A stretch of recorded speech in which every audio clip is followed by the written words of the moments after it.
aming puso at punuin mo ng pag-ibig at karapatan, kapayapaan at kasaganahan ang aming mga tahanan. Patuloy mo po sanang basbasan ang aming mga pamilya, lalo na po ang pamilya ni Darwin Del Rosario, kasama si Tita Letty, si Ate Shelo, si Tutoy, si Daracel, pati na po si Leila. Patatagin mo po ang aming mga pananalig sa iyo, lalo na sa panahon ng kahinaan at pagsubok. Ingapin mo po sana ang mga pamilya na ngayon ay nagdaranas na rin ng matinding kahirapan at pagdurusa, nawawala ng pag-asa at magkakahiwalay dahil sa hindi pagkakaunawaan. Nananalangin din po kami, mahal na Panginoon, na turuan mo kaming maging lagi magpasalamat sa biyaya ng buhay, pananampalataya at kaligtasan. Pakain mo kami sa kabanal-banalang handog mo upang maging mas mabuting halimbawa kung ano ba ang isang tunay na pamilyang Pilipino na may takot sa Diyos, nagsisikap, nagmamahalan, umagas, naghahanap buhay ng marangal at mamalasakit sa aming kapwa. Hinihiling namin ito sa inyo, mahal na Panginoon. Pinupuri ka namin, pinagdarangad dahil sa iyong walang pagmamahalan para sa aming isang katauhan.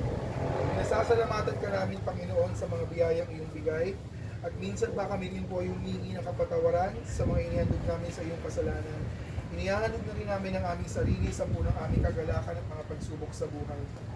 Loobin mo, Panginoon, na ang aming tahanan ay magpagharian ng pag-ibig, kapayapaan, pagkakaisa at karinisan ng ng kalooban. Ingatan mo nawa at pagpalain kaming lahat ng mga naririto sa iyong pasyon, pati na ang mga wala rito, ganoon na rin ang aming mga taong kasama, ang mga nabubuhay at mga kasamang pamilya namin na nasa kabilang buhay. Mahal na Birheng Maria, mahal na Panginoon, kayo po ay mapagmahal na ina ng aming Panginoong Yesus, at kayo rin po ay ina naming lahat. Ipanalangin mo ang buong pamilya namin, lalo na ang mga sanggol, ng mga kabataan, at lahat po ng mga tao na nangangailangan ng inyong pagtulong. Mahal na Pitakasin Jose, gabay ni Jesus at Maria, ibanig mo sa Panginoong Diyos na ingatan ng aming mga kamag-anak at idayo kami sa lahat ng kapahamakan. Mahal na Panginoon, ibigin mo kami sapagkat kami po ay humingi ng tawad at higit sa lahat nagpapasalamat sa lahat po ng mga biyaya na inyong ibinigay sa amin. Ama namin, sumasalamat ka sa pagkinang malang mo, baka sa amin ang kaharian mo, sundin ang loob mo dito sa mga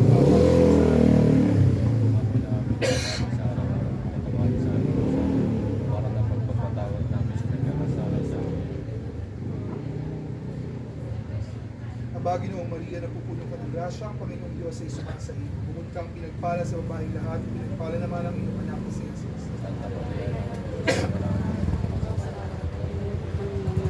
Abagi noong Maria, napupuno ka ng grasya, ang Panginoong Diyos ay sumasa iyo. Bukod kang pinagpala sa babaeng lahat, pinagpala naman ang iyong anak na si Jesus.